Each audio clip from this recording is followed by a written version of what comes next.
Okay, here we go. There we go. Exciting.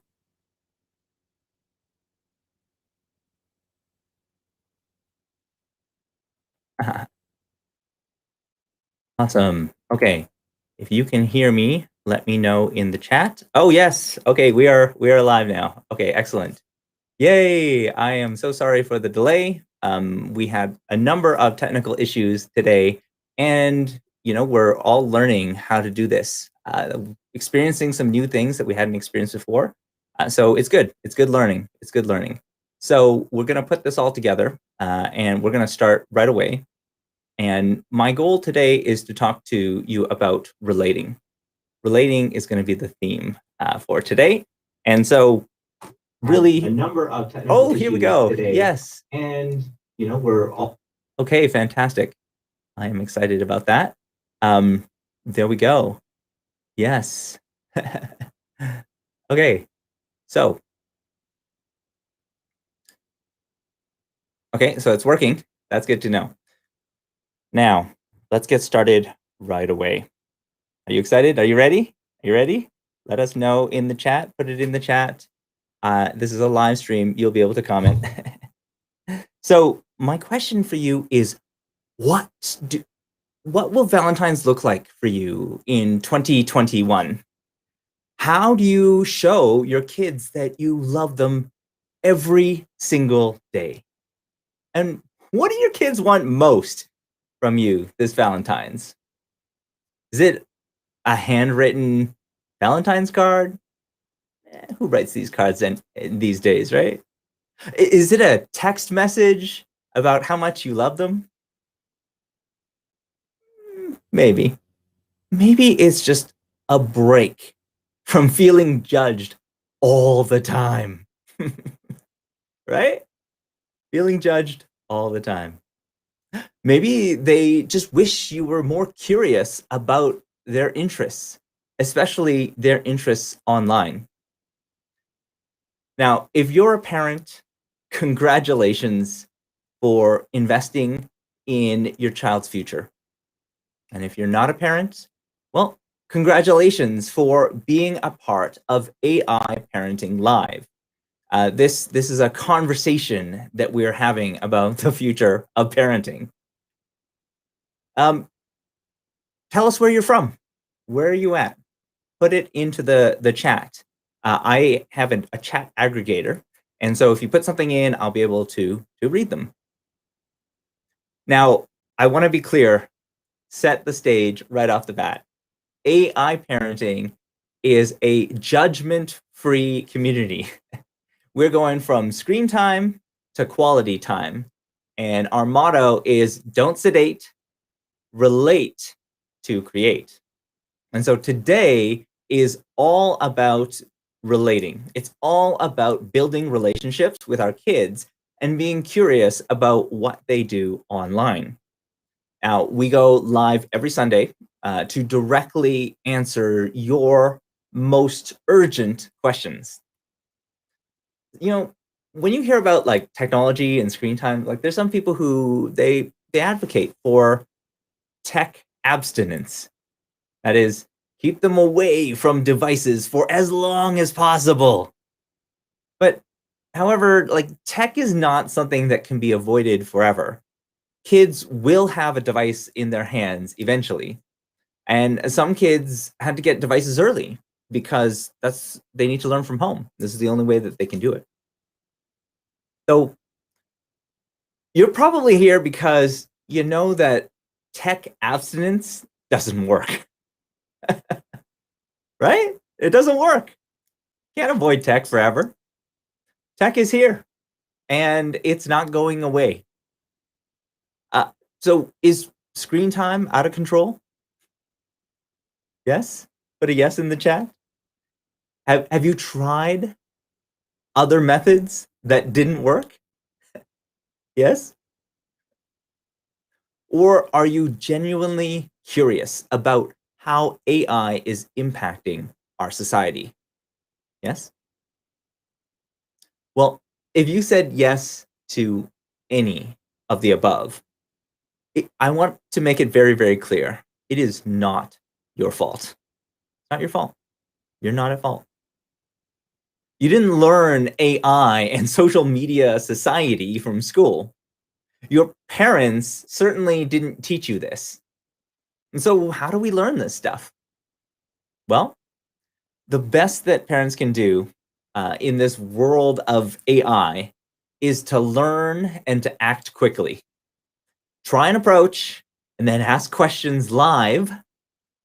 That's the best way to take back control of screen time. Yes. I love all the content you share. Thank you, Daryl. Hey, I really appreciate it. We go to learn. We've got to learn about the invisible forces that control our family before we can disrupt the habits that are being formed. We need to be aware of the unconscious decisions that AI makes to give us clarity on the next small incremental step that we can take. And that's why we have this live stream now. And Daryl, I do really appreciate having you online, and I'm glad that you like the content. Likewise, brother, like I do love the content that you're sharing on a regular basis, and we're all here to help build each other up. So thank you so much for your comment, and I do appreciate that. So my question for you all is, can we have your permission? Can we have your permission today to be vulnerable and ask hard questions today? We are not here to judge. I said that at the beginning, but I'll say it again. We're not here to judge. But we also can't help each other. We can't help each other if we don't share. And this is one of the reasons why we do these live streams, is because it allows us to be vulnerable. And we have a permission. We have permission to be vulnerable with each other right now. So my question, my first vulnerable question for you is, how would you feel if hurtful things were said to your child online and you never saw it coming? How would you feel? Would you beat yourself up? Would you say, like, "Oh, why didn't they talk to me about it?" Maybe it's like frustration or anger. This is exactly, and I mean exactly, why relating this stuff that we're talking about today to what kids do online, this is a matter of life and death.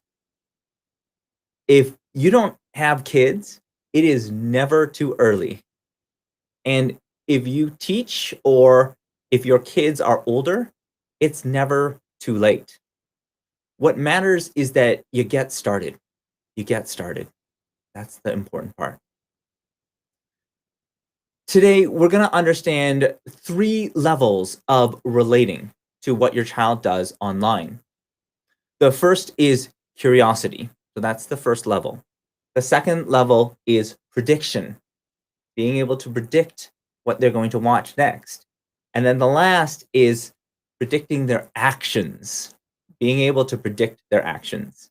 Maybe we thought this is just going to be about, showing interest in our kids. No, it's going to be way more than that. Way more, because there's a lot.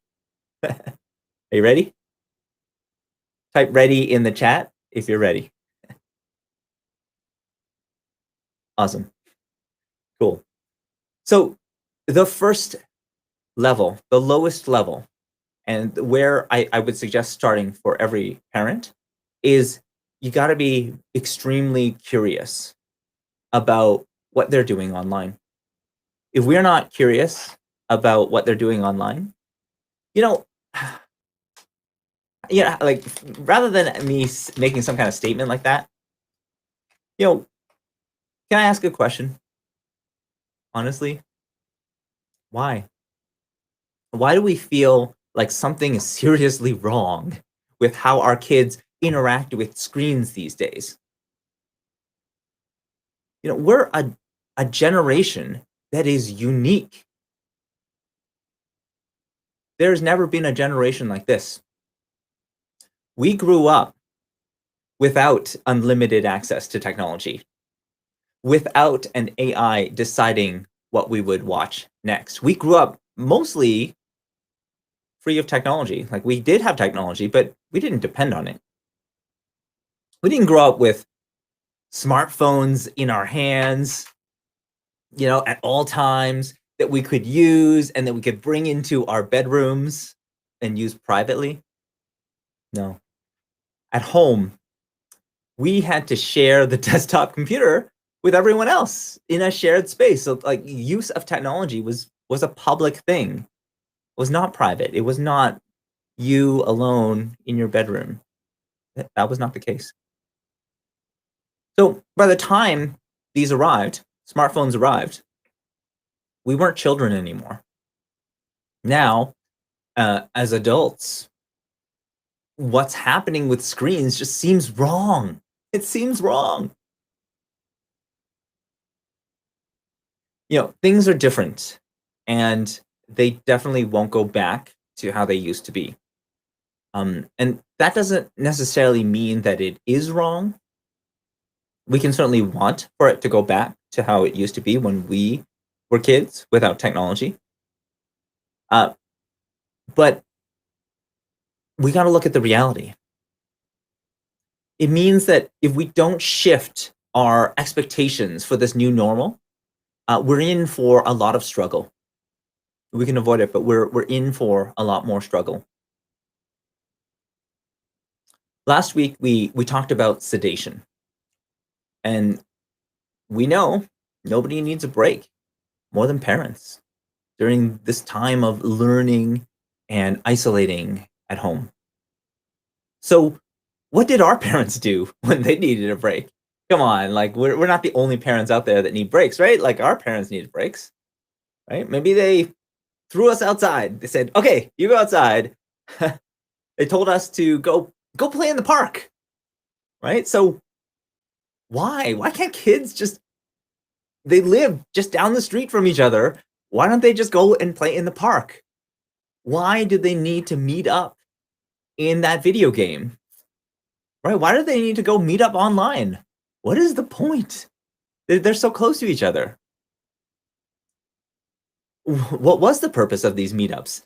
Was it so that we can get the recommended amount of physical activity and get enough vitamin D, like be out there with the sun? Is that why? No, no. It was their interests. It was their interest. That's right. So let's admit it. All right. Phones in our day, they're pretty boring. They're pretty boring when we grew up. Texting with T9 was so painful that it's hard to imagine being addicted to our phones. So growing up without constant access to phones shouldn't be a problem for our kids, right? Shouldn't be a problem. Like we grew up without constant access to digital devices, so we were fine. Like they should be fine as well. We did it. They should be able to too. They should be able to do that too, right? Right. That's right. That's right. Absolutely. We did use phones, right? And when we used phones, we used it to meet up, right? To chat um and like the whole point of meeting up is like I don't know, maybe we're gonna play some games together. Maybe we're gonna play with some of the latest toys that we've got together, right? We met because our phones were used for social connection. We used our phone to call people and go, "Hey, you want to go over to my place? All right. You want to go play this game together? All right, let's do it." Or hey, we're gonna play like these toys together. You want to hang out? It's like, okay, let's do that. Awesome. Exactly. Exactly. Thanks, Lauren. Yep, I agree. Yeah, that's us. That's us. And so we ask, like, well, why do our kids prefer video games over hanging out with friends, say, in the playground? Well, maybe, just maybe, video games are the new playground for our kids. Yeah, they're hanging out with friends right there. and they all have the same shared interest, don't they? Right? And so we're not meeting up at the playground to play with what we want to play with. We're meeting up online. It's the same.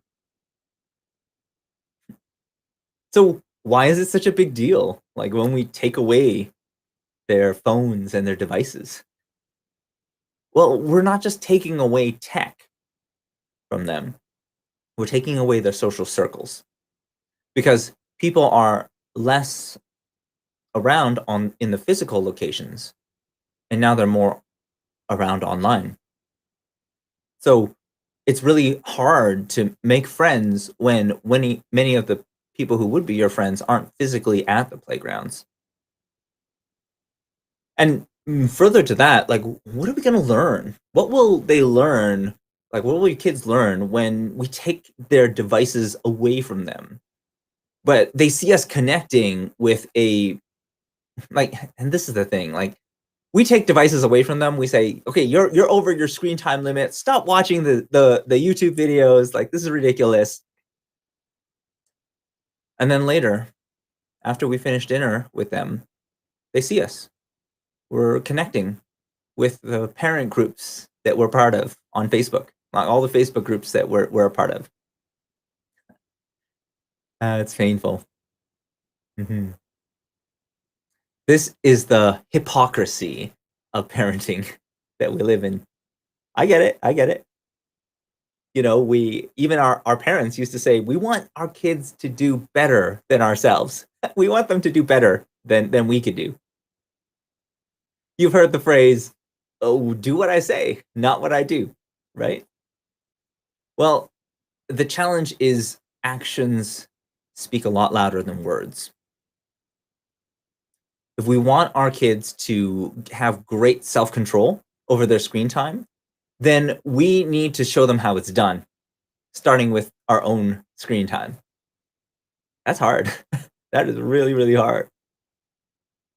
You know, it's just like asking your kid like not to have a snack before dinner, and then we're heating up food from the fridge because we're hungry, right? Like if we're not willing to endure the hunger, then it can be hard for our child to see how it's done.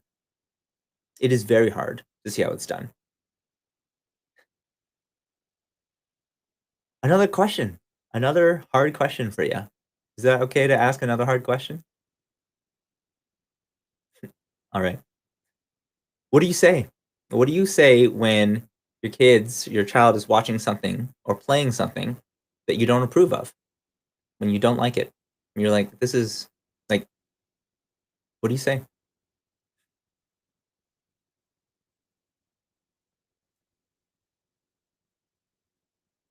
You know, when my kids watch an influencer that I don't approve of, like they're pretty young.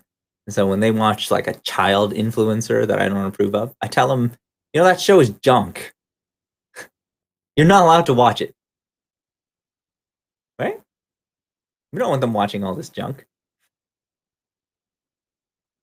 You see, for me, it's easy. It's easy to apply judgment to my kids' actions and behaviors. After all, like we want the best for our kids, right? So we don't want them like filling up their minds with all this junk. But what we're learning is that especially when what they're watching is very closely related to the interests, when we judge what they watch before even asking why they're interested in that in the first place, what do we end up doing? We end up pushing them away, right? Pushing them away. That's what we're doing. I mean, as an adult, like, how would you feel if another adult told you that your interests were dumb and that you shouldn't be watching that junk or you shouldn't be playing that stuff? How would you feel? You'd be pretty hurt. You'd be pretty hurt. And I'm not saying it's wrong. I'm just saying just because we're right, it doesn't make necessarily the actions of our kids wrong. So, for example, turn off the screen, it's supper time. That's perfectly right thing to say. I mean, you wanna eat before it gets cold. But their reaction of like, "Oh, this is like, why? Why do I have to do that? That's not fair." I'm almost done. I mean, we're asking them to drop whatever they're doing and then start doing what we want them to do. And so naturally, yeah, they feel resistant. They're like, I don't want to do that. So the challenge is it's a hard thing to do. This is a painful subject. We can't get our kids to make good decisions. Uh, we can't expect good decisions from our kids while at the same time treating them like they can't make good decisions on their own. Like we have to make the decision for them. That said, I'm blown away at the resilience of kids sometimes. I mean, children are very forgiving. You tell them all day that what they're doing is wrong, but they don't hold grudges. They smile, they come back to us. It's amazing. The problem is, over time, they learn that sharing their interests with you means that they're gonna be judged. And even sometimes they'll get punished. For example, if I say, you can't watch that anymore, you're getting punished for sharing what you're doing online. So they develop a habit of hiding things from us and sharing their interests online instead. Share their interests online.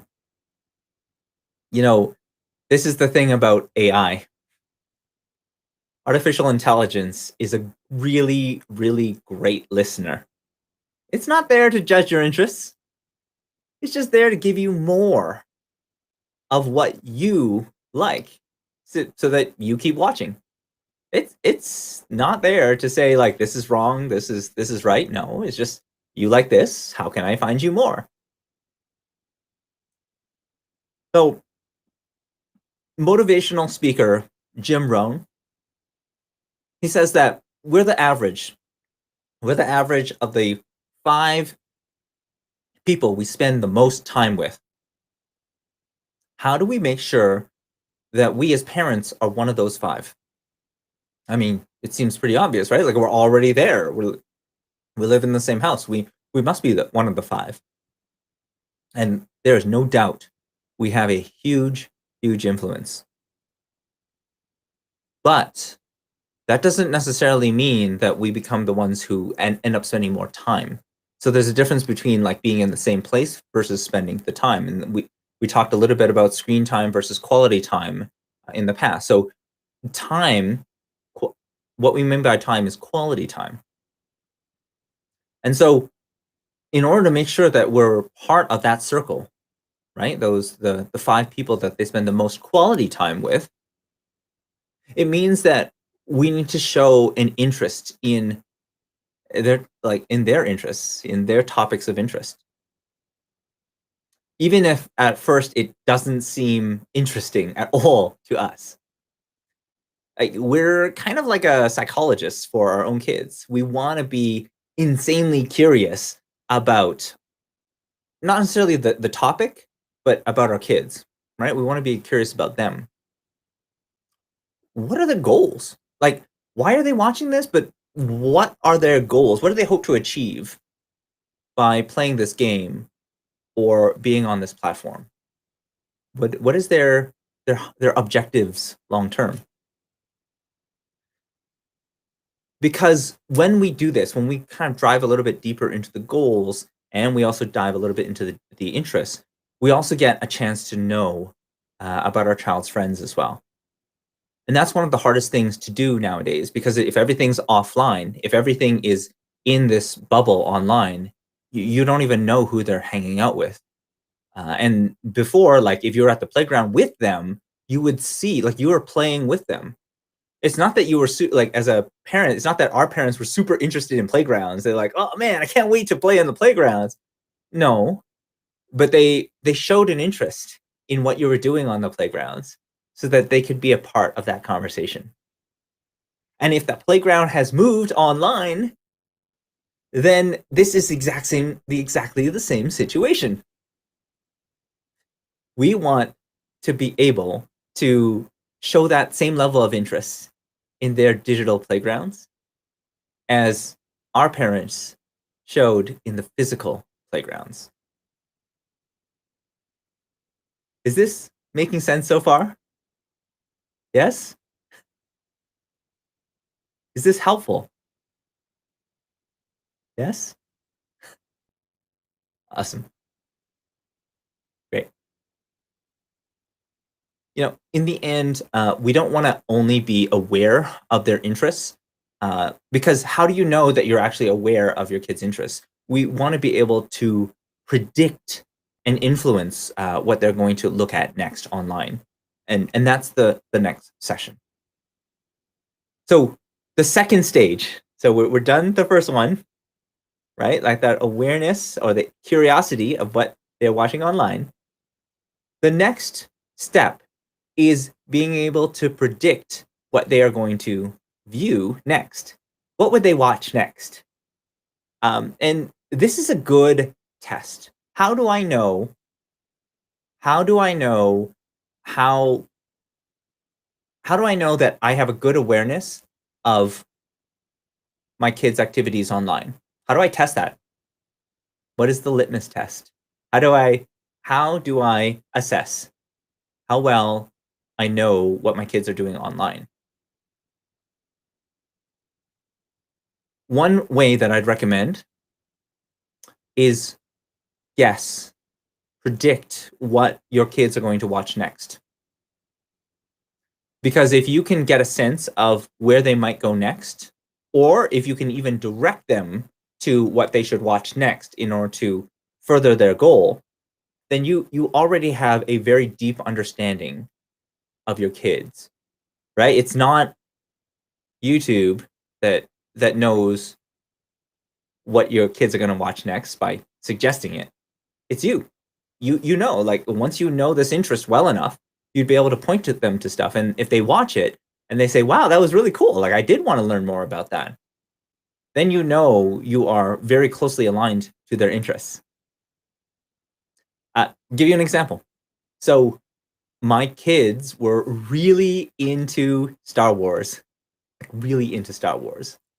And I kind of figured, there's kind of a sequence of stuff that I'm going to watch with them. I'm going to start with episode 4, and then I'm going to kind of go from there and learn more.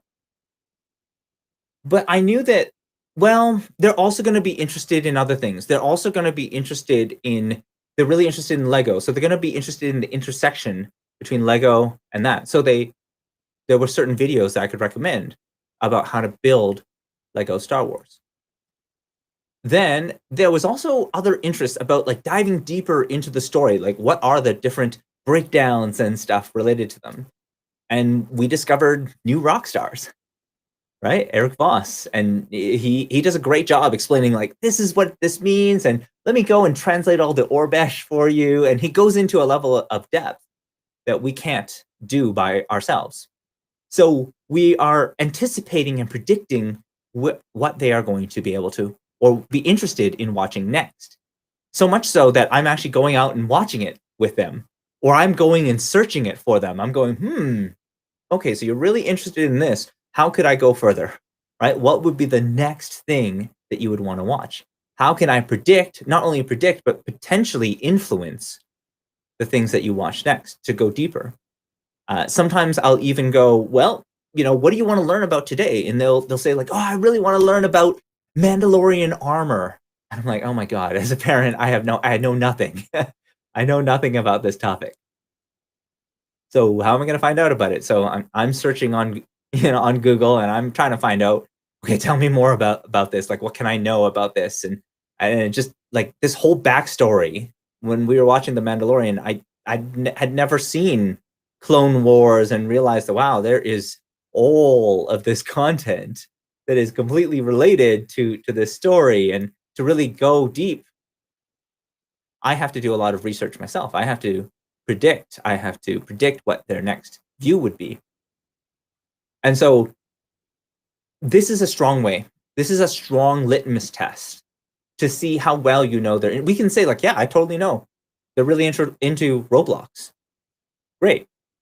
So what are they going to watch next in terms of Roblox? What's going to bring them to the next level? Do you know? What level of Roblox are they? Like what are they trying to do with Roblox? And that's where we get to go in a little bit deeper into their interests.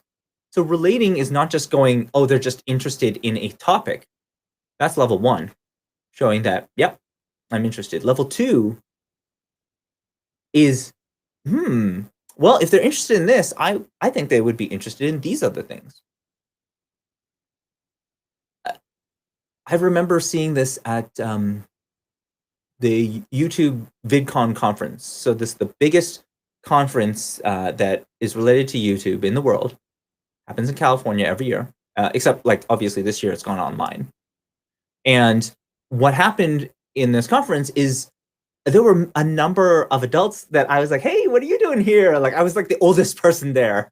I was like, what is going on? Like I was running a YouTube channel at the time, and it was interesting to see. It's like, you're not running a YouTube channel, are you? It's like, no, I'm not running a YouTube channel. Speaking to other parents. And they were saying, well, I'm here because my son is really interested in starting a YouTube channel, and I want to support him. See, predicting they're predicting what their kid is going to watch next. They are predicting the next step.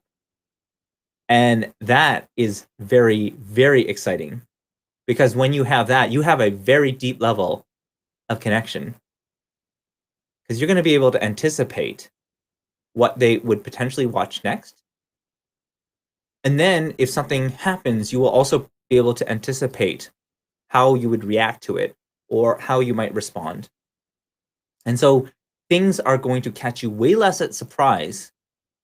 You're going to be way less surprised about what happens when you have that level of connection. Now, I know it's not easy, but just think about it, right? Like the grandparents do this all the time. They ask, like, what is it that you really like? Right? Oh, you really like candy? Okay, I'll get you more candy. Like, this is the same thing. This is exactly the same thing. They're just showing an interest.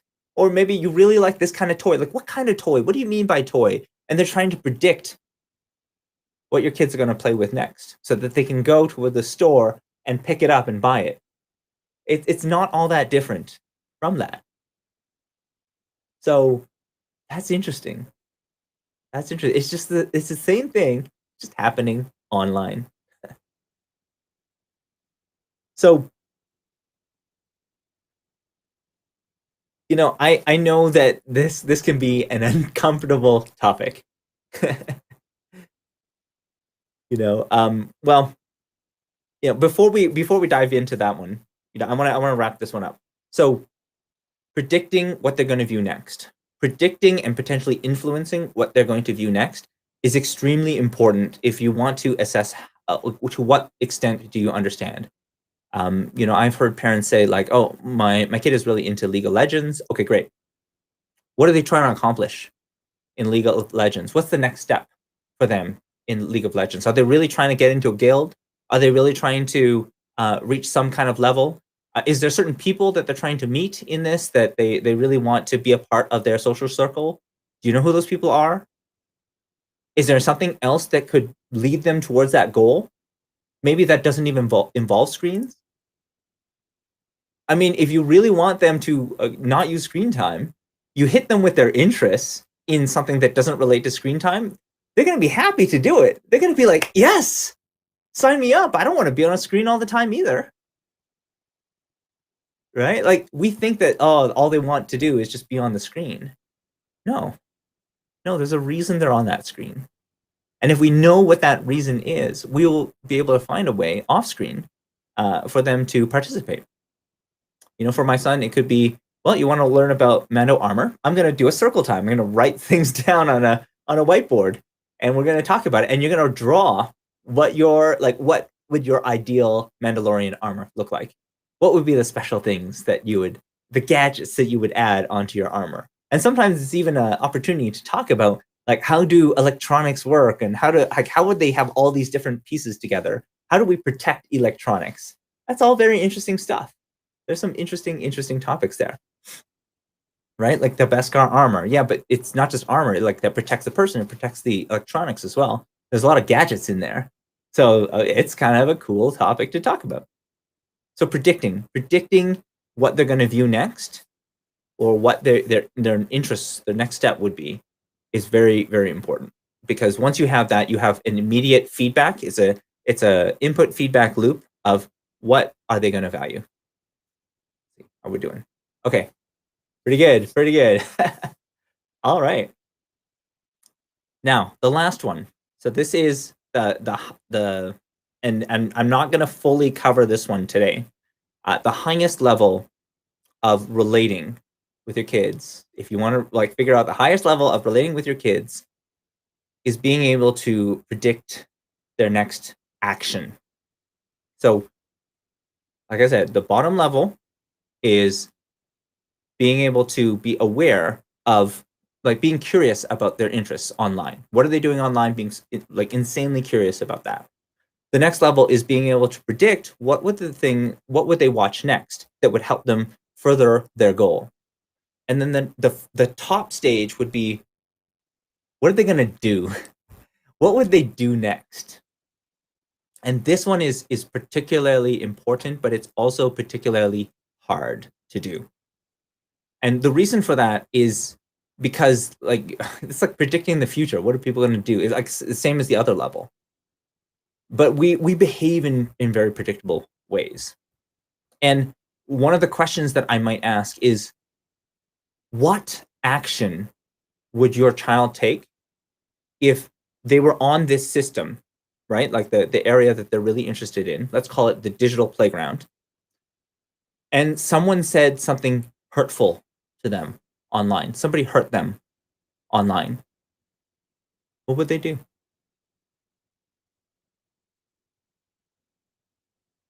Would they withdraw?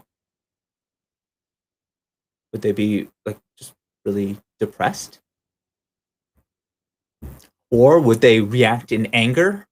Would they like start messaging them back, being like angry? What would they do? It's okay to say, I don't know. Honestly, I have no idea. It's okay. It's okay to say, I don't know. I think that being aware of their interests is not enough in today's world. That's kind of like saying our kids are like, they're into playgrounds or they're into playing. Like, it's too generic to be useful. How do we go deeper? How do we go farther? I know this is, now we're moving into uncomfortable territory, right? Because just as it's uncomfortable to talk to our kids about sex and drugs, but we do it anyways because we know what the consequences are of not talking about this. In the same way, it can be uncomfortable talking about what happens online, because there are some really tough and terrible stuff that happens online. It's uncomfortable, but we still have to do it for exactly the same reasons, because it isn't a matter of, like, if somebody says something negative to them online. It's a matter of when. I mean, it's a playground, right? Like, people beat each other up on playgrounds. This is normal behavior, right? People don't act like civilized individuals online in the same way, because we're in this, like, many kids feel like they're in this world of no consequence. I can say whatever I want. I remember hearing, it's a free country. I can say what I want. What are you going to do to stop me? Very common. Very common. Right? And so when somebody who has that attitude says that to your child, what happens? What do they do? this is one of the hardest things, the hardest aspects to do, and often as parents, we don't see the effects of this until it is far too late. And the whole reason for relating is to be able to hit this aspect. Like the whole goal of this triangle is to be able to hit this aspect first. Hit it early. Hit it before it actually happens. And it's going to happen. It's inevitable. It's just like getting hurt, maybe even getting punched. I remember getting punched in the playground. I mean, these are not friendly places, right? Like these are tough places. These are tough places to be in. But we do it anyways. We do it anyways because this is the world that we live in. And one of the things I mentioned previously about AI consciousness, unconsciousness, is that really a lot of the stuff that you see on the internet, it drives to one of two outcomes, right? Or to one of two unconscious desires: sex and aggression, right? Like if you think about like the Freudian psychoanalysis, what is the emphasis in Freudian psychoanalysis? It is sex and aggression. And so I take any social media site, right? Twitter, for example. What is the unconscious desire that it optimizes for? Is it sex or is it aggression? In the chat. It's aggression. Yeah, it's aggression. In the same way, let's say TikTok, right? TikTok, there's a lot of push for TikTok to moved up to 16 years of age. Is the unconscious desire that is driving TikTok, is that sex or is it aggression? Mm, mostly sex. Yeah, it's mostly sex. So you can see like what is happening these days, especially when it comes to the online space. Uh, you can see like it's going to move towards aggression. You're playing this game, it's naturally going to move towards aggression. Like this is an expected behavior. People are going to say mean things about you online. And how can you predict what they're going to do? Well, you talk to them about it. Maybe you watch what they did. Like sometimes, like a physical example would be like I know that when my son is playing with toys, if he's building something, creating something, and then the younger one comes in and he gives it a nice like taekwondo kick or a punch, and he smashes the thing. I know, I know he's gonna react in anger. He's gonna punch back, right? He's gonna say, "No way, you don't do this to me," right? And he's gonna react in anger. I know this. And so if you know how they're gonna react, then we can start thinking about, again, this is the same thing as what I was saying. Like if you can influence what they view, you can influence how they act as well. And that's where the real specialty for relating comes in. You see, like if you can redirect what they watch, how much harder would it be to redirect? Like we want them to do this, and we like, but you don't even know what like. You want me to do all these things, but you don't even know who, well, like what I like. You don't even know a lot of things about me. Like I'm becoming more and more distant to you. And so relating is about getting closer and closer. Yes, we're saying, yeah, we got your interests. I'm deeply interested in your interests. And not only that, I have some ideas for how you can improve and get closer to your goal of whatever your goal is on that online system. Let me help you achieve it. Then you're seen as complimentary. Then you're seen as I am helping you achieve your goal. So that when you ask them to do some kind of action, especially an online action. Somebody says something mean to you online, and how would I respond to it? Well, I mean, how do you think Din Djarin, the Mandalorian, would respond to this? What would he say? Would he get angry? Would he just start blasting people? See how calm and cool this guy is, right? Like, model his behavior, right? Like, maybe we have an opportunity to connect their interests to where they want to go, and then it becomes really hard because um, their interests are part of their identity. Rejecting their interests and saying that it's junk is almost rejecting their identity of who they're trying to figure out who they are. They're trying to figure out what they are interested in. And so we're rejecting that. We're rejecting that when we say, "Oh, like that stuff, don't watch that stuff. That's all junk." We have an opportunity to direct them. Like, we could say, like, we can feel we can certainly feel like it's junk. But we can also, if we are showing interest in it, we can redirect them to the stuff that is good, right? And go, well, that's not that interesting. But this is. Take a look at this one. This is way more interesting for you. You're going to learn way more if you watch this. So that's an opportunity. It's a unique opportunity to grow in this space and to also being able to have that level of influence where pretty much whatever they do, like, they're really looking to you for that guidance because you've helped them, like, get closer to their goal, and they know that if they follow what you're telling them to do, that they're going to reach their own interests a lot quicker. You've created a type of relationship, like a bond that, yeah, how do I say this? This is really important for your legacy. You're investing in the long term of your legacy as a parent, because long after you're dead and gone, the only thing that's really going to remain is those lessons, those values that you shared. I often say that if you want to be smart, go to school. There's lots and lots of stuff that you can learn at school.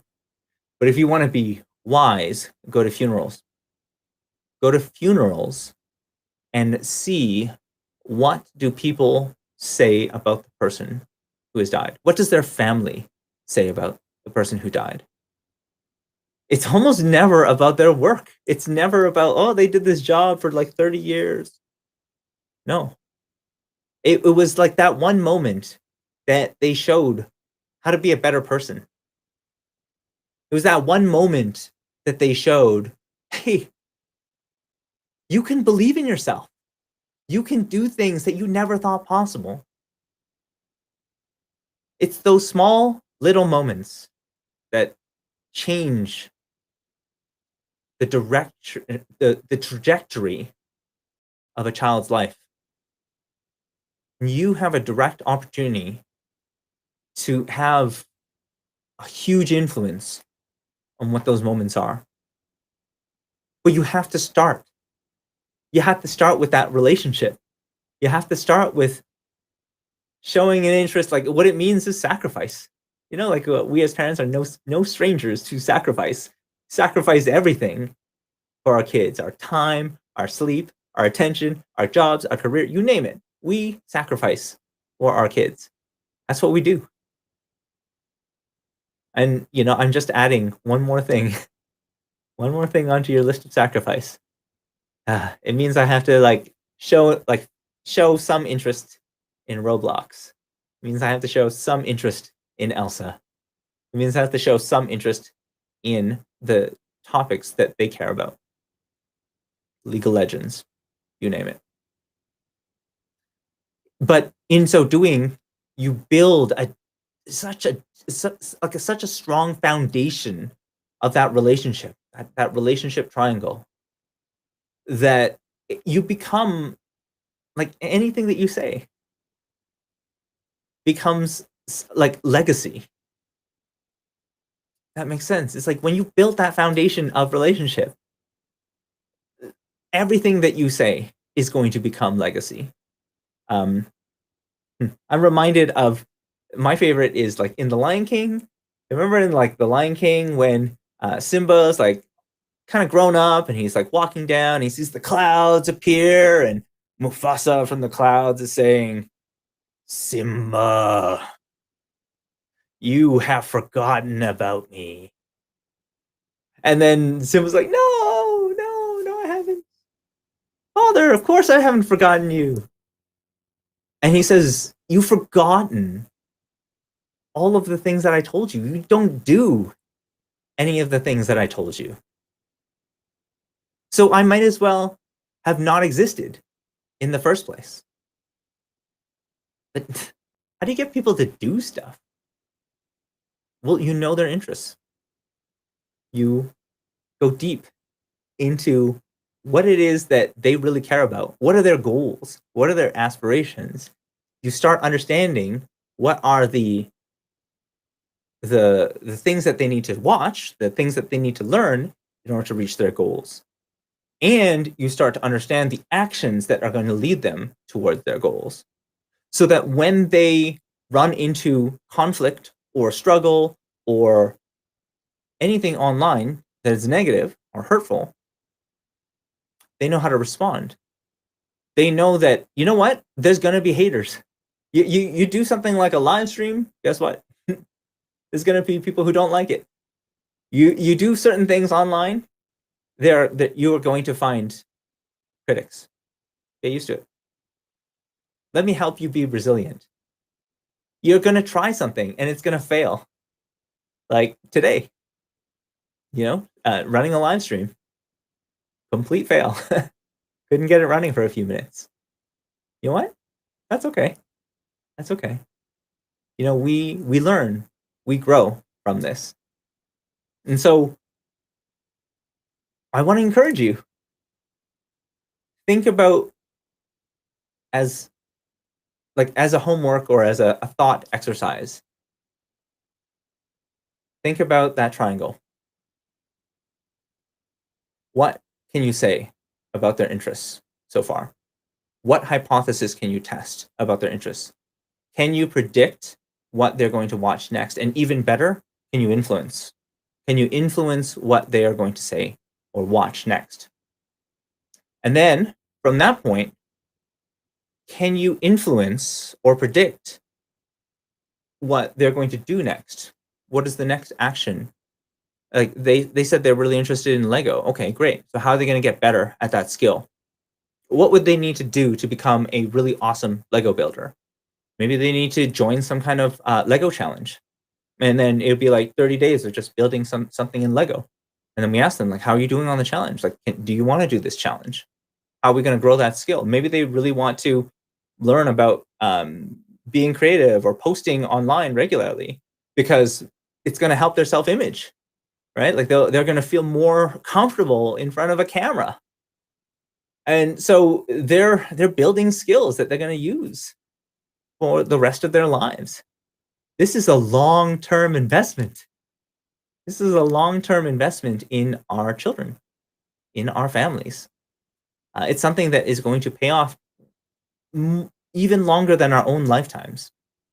So, I'll be the first to admit, like, it's so overwhelming right now. I can't imagine like doing more in this time. And it is also very difficult. Like we as parents, we need breaks. We need breaks too. But setting up your kids with a framework of this is how you achieve your own goals.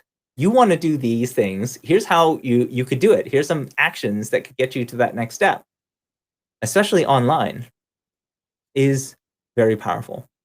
And it does give you what does that do? What does that do for your time? Right? Like they depend less on I'm bored. What do I gotta do next? Like, what should I do next? Because they're so used to not making any decisions. A lot of students and children, they don't make any decisions up until what university? Like the school's automatic for them. Basically, they're so used to like being told what to do that coming up with a decision or thinking about what they got to do on their own, that's hard. That's really hard. Yes, is it hard? Yeah. Well, we don't want it to be hard because they're gonna have to make a lot of decisions, especially online, and they're gonna be like snap decisions that are gonna happen when we're not around, we're going to be at work or something's going to be happening. And one of the key messages that I often hear is like, oh, you did this thing. Like my kid, he is incredibly resourceful. It blows me away sometimes. We put a like some cardboard, and this is just regular like cardboard, no, sorry, not cardboard, construction paper, colored construction paper, up at the top shelf. I'm talking like 10 feet high, 10, 11 feet high. And because like he was just like pulling every page and just cutting everything. And then we come down and it's like, whoa, hey, how'd you get all this paper? And his message was, I don't want to tell you. It's my secret. Because I know that if I tell you, you're not going to be happy. You're going to yell at me.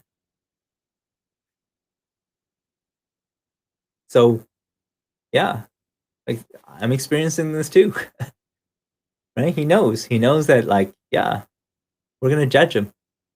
We're going to put on that lens and be like, ah, you shouldn't do that. Super dangerous. And so we had to tell him, look, we promise.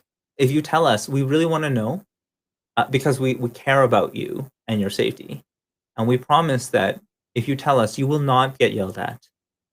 You will not get yelled at. Right? We just want to have a conversation about what is going on.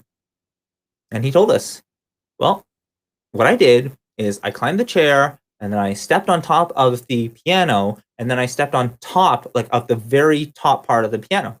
And then from there I was able to pull these pieces of construction paper. What? Right? Like he found a way where there was no way. Like as an adult, it is very difficult for me to reach something at 10 feet high. But as a child, like these barriers are nothing. They're nothing to him. Right? Can you imagine if he had the same level of resilience for his schoolwork? He had the same level of resilience for the math homework that he says, oh, it's too hard. I can't do it. Right? Like he would be unstoppable. And I think that's the key is they are unstoppable. Really, sometimes the only thing stopping them is us. It's us as parents. We are the ones stopping them. And so I want to encourage you because I know that you see you see that huge potential in your own children. You see that huge potential in what can be done. And you know that if you set them up with the right kind of things that they need to learn, and if you set them up with the right kind of actions that they need to do in order to be successful, there is nothing that can stop them from being successful for the rest of their lives. This becomes a legacy. It becomes what they remember about you. And that's what we're really building today. We're building a legacy. So, my question for you is, are you a legacy builder? Are you going to build this legacy with your children today? It doesn't matter if you don't have kids yet. It doesn't matter if your kids are much older. It doesn't. What matters is that you start. And so I want to encourage you. We are here. We are here for parents. We are here to give that advice, to bring them to the next level when it comes to legacy, when it comes to success, and when it comes to our own assumptions. I think a lot of how we grew up forms a lot of what we think is normal parenting. And because of these advances in technology and in AI, a lot of what normal parenting is has been thrown out the window. So, where do you go? Where do you go to learn how do we parent in this world of AI? I want to encourage you. aiparenting.live. Simple website, not perfect. Yeah, it has flaws, but it also has an email list. And in that email list is where we share. Here's what's going on right now. Here's the strategies we share. Here are the frameworks that people are using to move from sedation to relation and ultimately to creation. And we're going to dive deep. Can we agree that today we dive deep? Yes, absolutely. We're diving deep because we need to. We need to get to that next level. And if we keep treating our experience with them, with our kids, and their experience with screen times as like, oh, it's just this thing that I want them to avoid, it's going to be hard. Building a legacy is going to be very difficult if we are not involved with what our kids are doing online, because their world is online, their friends are online, and we may not consider ourselves to be tech gurus or like techie parents.